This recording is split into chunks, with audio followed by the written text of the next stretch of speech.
আর বাবারা আমার বন্ধুরা লক্ষ্য করেন বাদশা হারুন আর রশিদের আহারে বড় সন্তান যার নাম ছিল বসির। আমার বাবারা বন্ধুরা এই বাদশার সন্তান বসির ফাজাইলে সাদাকাতের 488 নম্বর পৃষ্ঠার মধ্যে ঘটনাটা উল্লেখ করা হলো। আমার বাবারা আহারে এই বসির একদিন দেখলো তার আব্বার সাথে আম্মার একটু হালকা পাতলা মনোমালিন্য। বসির বড় সন্তান কোন কিতাবে লেখে 14 বছর, আবার কোন কিতাবে লেখে 17 বছর। আমার বাদানরা এর থেকে বেশি বয়স হবে না, এরকম একটা বয়স হবে বসিরের।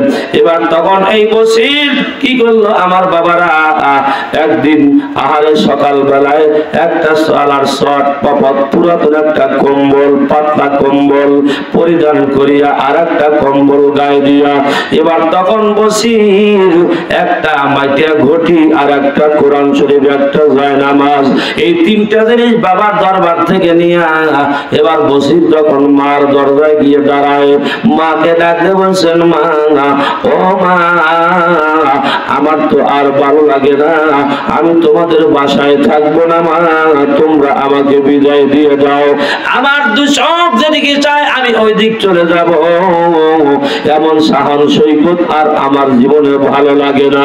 এবার মা বুঝতে পারলেন সন্তান তো আমার আগের থেকে আল্লাহর পাগল। আর এবার মা পিছন দিক থেকে ডাক দেয়, বাবা দাঁড়াও দাঁড়াও দাঁড়াও। এবার যখন মা সন্তানকে ডাক দেয় এবার তখন বাদশা হারুন আর রশিদের বড় সন্তান বসির দাঁড়ায় গেল। মা ডাকতে বলছে, বাদান রে তুমি যাচ্ছ বিদেশে, আহারে অচেনার দেশে চলে যাচ্ছ কোনো ঠিকানা বিহীন। বাদান তুমি কি কিছু তোমার কাছে নাই? আমি তোমার মা জানা সোনার একটা আংটি তোমাকে উপহার দিলাম, বিদেশের মধ্যে গিয়ে কোনো সমস্যায় পড়লে এই আংটি বিক্রি করে তাও তোমার চলার ব্যবস্থা হবে। জোরে কান সুবহানাল্লাহ। এবার বসির যাইতে যাইতে আমার বাদানরা বসরা বাজারে চলে গেল। বসরা বাজারে চলে যাওয়ার পর ওই দেশে বসির আর পেটের মধ্যে ক্ষুধা আর চলতে পারে না। বসির রাস্তার পারে বসে আল্লাহর জিকির করে, আল্লাহ আল্লাহ আল্লাহু লা ইলাহা ইল্লাহু আল্লাহ আল্লাহ আল্লাহু লা ইলাহা। গুনাহগারের গুনাহগার দরদে আপনার, তার উপরে হচ্ছ মাকাম আপনি সাইয়ে দুলবাসার নবীজি আল্লাহ আল্লাহ আল্লাহ লা ইলাহা। এই জিকির করে আর বসির কান্দে। হঠাৎ করে আল্লাহর ওলি আবু আমের বসরি রহমাতুল্লাহ আলাইহি যখন ওনার সামনে বসির পড়ে গেল, ডাকতে বলছে, বাবা আমার তো একটা রাজমিস্ত্রির দরকার, আমি খোঁজ করে পাই না। এবার বসির ডাকতে বলছে, বাজার আমি একটা বিদেশি যুবক, আমার কোনো পথ ঘাট চেনা জানা নাই, আজকে 7 দিন ধরে আমি খানা খাই না, আমার পেটের মধ্যে বড্ড ক্ষুধা, আপনি কি পারবেন আমার একটু খানা খাওয়াইতে? জোরে কান আল্লাহু আকবার। এই কথা বসির বলবার পরে আবু আমের ডাকতে বলছে, বাজান আমি তোমারে খাবার দেব, কাজের বিনিময়ে খাবার, বলো তুমি কি কাজ জানো? বসির তখন সহজ মনে করে বলল, হুজুর আমি রাজমিস্ত্রির কাজ জানি। জবান খুলে কান সুবহানাল্লাহ। কি মিস্ত্রির কাজ জানে? রাজমিস্ত্রির কাজ জানে। আরে এইটাই তো আমার দরকার। এবার তখন আবু আমের সঙ্গে কন্ট্রাক্ট করে, আবু আমের কন্ট্রাক্ট করে, বাবা বলো তুমি কয় টাকা নিবে তোমার হাজিরা? তখন ডাকতে বলছে, মুরব্বি আমি কোনো কন্ট্রাক্ট আপনার সাথে করব না, তবে একটা কথা, আমি আল্লাহর পাগল, আমি কাজ করতে করতে যখন আমার শরীরের মধ্যে ক্লান্তির ভাব হবে তখন কিন্তু আমি একটু শুয়ে বসে আমার আল্লাহর জিকির করব, ওই আল্লাহর জিকির করলে আমি কলিজায় শান্তি পাবো।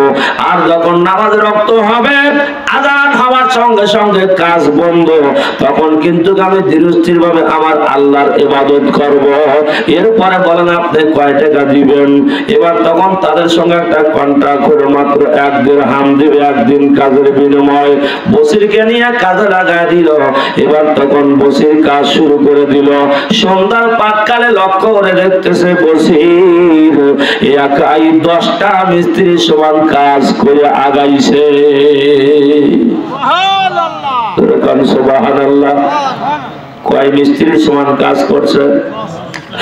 আমার বাবারা, বন্ধুরা গো, একাই যখন 10টা মিস্ত্রি সমান কাজ করছে, বিকেল বেলা হাদিয়া দেয়। আল্লাহর ওলি আবু আমের তারা 2 টাকা দিল। বসির তখন ডাকতে বলছে, বাজান আপনি মুরব্বী মানুষ, শর্তের খেলাপ করলেন কেন?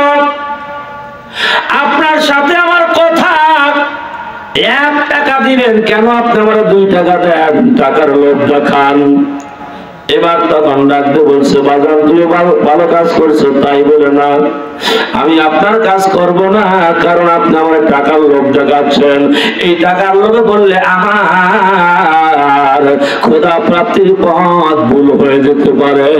জবান খুলে কোন আল্লাহু আকবার। বসির চলে গেল, অন্যথায় কাজ করে। দীর্ঘদিন পর আবু আমের রাহমাতুল্লাহ আলাইহির একটা ওয়াল গেছে ভাঙ্গে, লোকজনকে লাগায় দেয় বসিরকে খোঁজ করো, খোঁজ করো। নিজেও খোঁজে, লোকজনদের দিয়ে খুঁজে নেয়, কিন্তু বসির আর পায় না। হঠাৎ করে আমার বাজানরা আহারে লক্ষ্য করে দেখে বসির জঙ্গলের মধ্যে বসে কাঁদতেছে, আল্লাহ আল্লাহ আল্লাহ লা ইলাহা ইল্লাহু।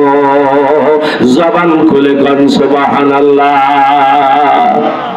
অবশ্যই আমি তো তোমার খুঁজতেছি, একটু কাজ করা লাগবে আমার। বসির কয় না, আমি কাজ করতে পারবো না, আমার গায়ের মধ্যে বিষম জ্বর, আমি কাজ করতে পারবো না। না বাজান, কাজ করাই লাগবে। এবার তখন মুরব্বীর কথা আর খেলাপ করতে পারলেন না। আল্লাহর বান্দা আবু আমের বসির যখন চলে গেলেন, আহারে গিয়ে যখন আহারে ওনার বাড়িতে কাজ শুরু করে দিল, আগের বাড়িতে এসে আবু আমের বাড়িতে যখন কাজ শুরু করে দিল, বাদামে নিচ থেকে পাথরগুলো কাঁধে করে করে পাথরগুলো উপরে নিয়ে যায়। সিমেন্ট বালি কোনো কিছু গুলায় নাই, কেবলমাত্র পাথরগুলো ওয়ালের কাছে রাখতেছে। অটোমেটিক ওই পাথরগুলো এবার একা একাই ওয়ালের সঙ্গে লেগে ওয়ালটা মজবুত হয়ে যাচ্ছে। জবান খুলে কোন সুবহানাল্লাহ। চিন্তা ভাবনা করলো, সর্বনাশ, আমি কারে কাজে রাখলাম? এই মানুষটা তো আল্লাহর ওলি। সুবহানাল্লাহ। কোন বসির রে বাবা, এই কাজ তোমার করা লাগবে না, তুমি যে আল্লাহর ওলি তা তো আমি জানি না। বাবা তোমার কাজ করতে হবে না, কাজ দয়া করে বন্ধ করো। যতদিন আল্লাহ পাক তোমার বাসা রাখবে, ততদিন পর্যন্ত তুমি আমার বাসায় খাইবা থাকবা, তোমার কোনো টেনশন নাই। জোরে কান সুবহানাল্লাহ। বসির আল্লাহকে ডাকতে বলছে, আল্লাহ তোমার সাথে আমার সম্পর্ক আমি চাই না দুনিয়ার কোনো মানুষ জানো।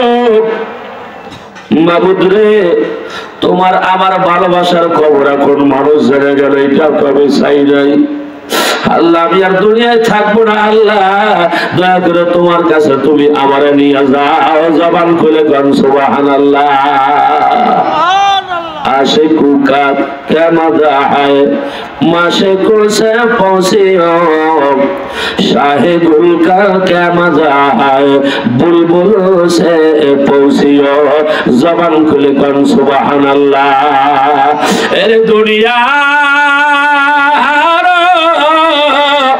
मोहब्बत पुरिया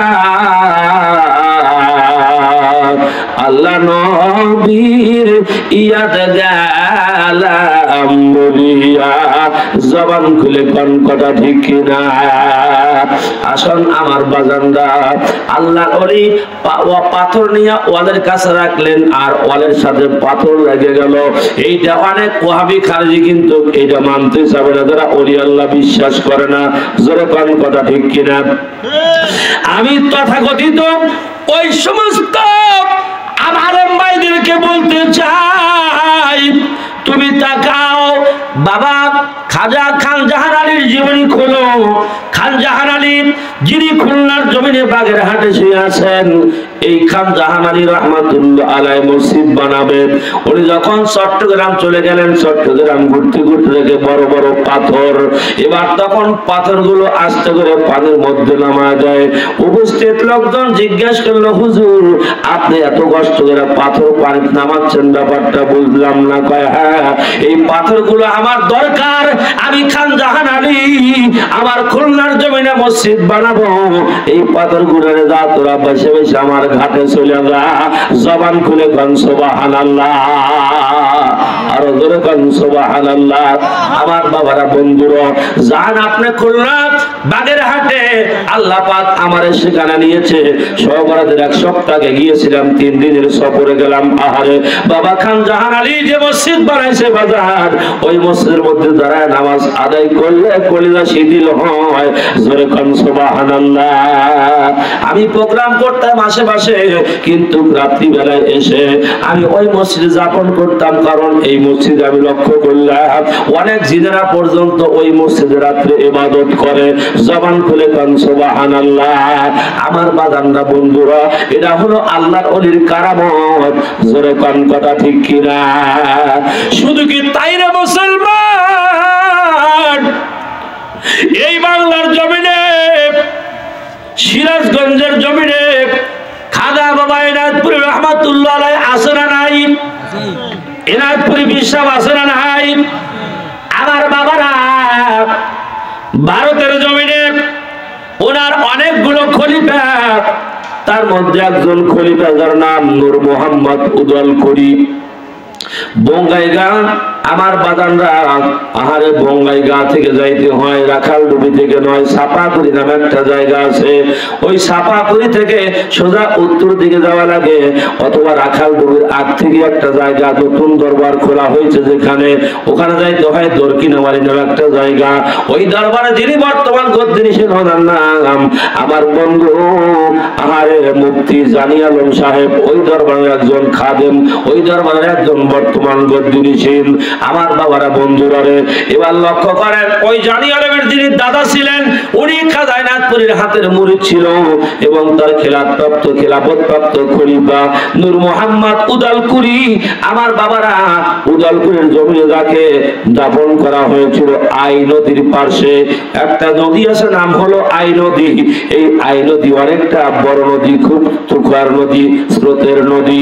এবার যখন আল্লাহর ওলি আমার বাবারা নূর মোহাম্মদ সাহেব ইন্তেকাল করবে, ওফাত করবে, তার কয়েকদিন আগে খাদেমদের ডাকতে বলছেন, বাবারা শোনো, আমি যখন ইন্তেকাল করব খবরদার তোমরা আমাকে উদলকুরিতে দাফন করো না, তোমরা আমাকে দরকিনামারিতে নিয়ে গিয়ে দাফন করবা। কয় কেন? এখানে তো আপনার দরবার, বলেন আমি এখানে থাকবো না। এরপর যখন হুজুর ওফাত করলাম, হুজুরকে ওইখানে দাফন করা হলো জোরপূর্বক করে। ভাইজান 10 বছর পর কবরটা ভেঙে যাচ্ছে। রাত যখন গভীর হলো, লাশ কোথায় চলে গেছে কেউ বলতে পারবে না, কিন্তু হুজুরের মাজারের দরজা একটা কপাট ছিল, শাল কাঠ। আমি দেখলাম, আহারে ওই কাঠটা বাঁচতে 10 কিলোমিটার উজান দিকে গিয়া দরকিনামারির ঘাটে লেগে গেল। জোরে করে আল্লাহু আকবার। যদি আপনার বিশ্বাস না হয়, ফোন নাম্বার নেন, কথা বলেন, ফোন নাম্বার সহ দিতে পারবো। আর এবার যখন আমি গেলাম ওই দরবারে প্রথমবার প্রোগ্রাম করার জন্য, আমাকে ডাকতে বলছে, হুজুর এই দেখেন আমার দাদার আহারে মাজার শরীফের কপাট, যেই কপাট উজান দিকে বাঁচতে 10 কিলোমিটার চলে আসছিল। আমার বাজার নামে বলতে চাই, আল্লাহর ওলিগুনের কারামত, এটা সত্য, এর উপরে আর কোনো শক্তি নাই। জোরে কোন কথা ঠিক কিনা। আল্লাহর ওলিগণ যখন কোনো কারামত দেখায়, দেখায়, এইটা আসলে তারা দেখাইতে পারে না। তার কারণ তারা আল্লাহ পাককে লাভ করতে পারছে, এই সুবাদে আল্লাহ পাক তাদের ওই পরিমাণ শক্তি দান করেছে। সাকিব দিল বালকি হতে হাদিসটা বর্ণিত, ওয়ালান নবী সাল্লাল্লাহু আলাইহি ওয়াসাল্লাম মাজ্জাতুল আম্বিয়া হাক্কুন কারামাতুল আউলিয়া হক। জবান খুলে কোন আল্লাহু আকবার, আরো জোরে কোন আল্লাহু আকবার। আমার বাবারা, এবার তখন আবু আমের বসিরকে ডাকতে বলছে, বাবা, ও বাবা, তুমি আমার বাসে থাকো, তোমার আর কোনো টেনশন নাই। বসির থাকলো না, বসির রাগ করে আবার জঙ্গলে চলে গেল।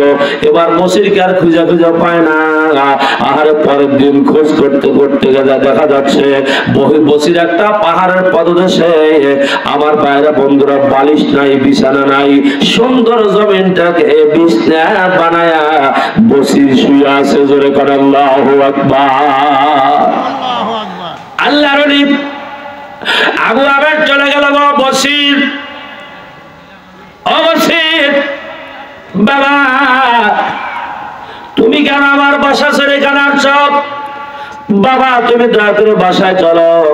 তখন বলছে, না হুজুর, আমি বাসায় যাব না, তবে একটা কথা আপনার জন্য ভালো হয়েছে।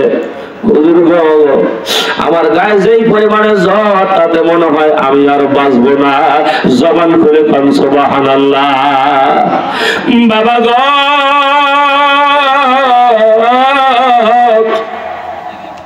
আমি যখন মারা যাব, যেই ব্যক্তি আমার জন্য কবরটা খনন করবে, ওই ব্যক্তির কি হাদিয়া দিব? আমার কাছে কোনো টাকা নাই, নগদ কোনো ক্যাশ নাই। যিনি আমার কবরটা খনন করবে, আমার এই অজুর বদনাটা, মাটির বদনাটাই ওনাকে হাদিয়া স্বরূপ দিয়ে দিবেন। জবান করে কোন সুবহানাল্লাহ।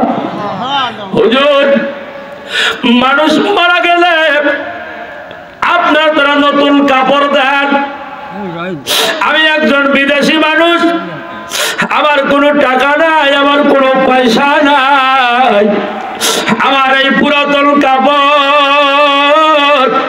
আমার এই পুরাতন কম্বল দিয়া আপনারা আমাকে কাপড় দিয়ে কবরে শোয়া দিবেন।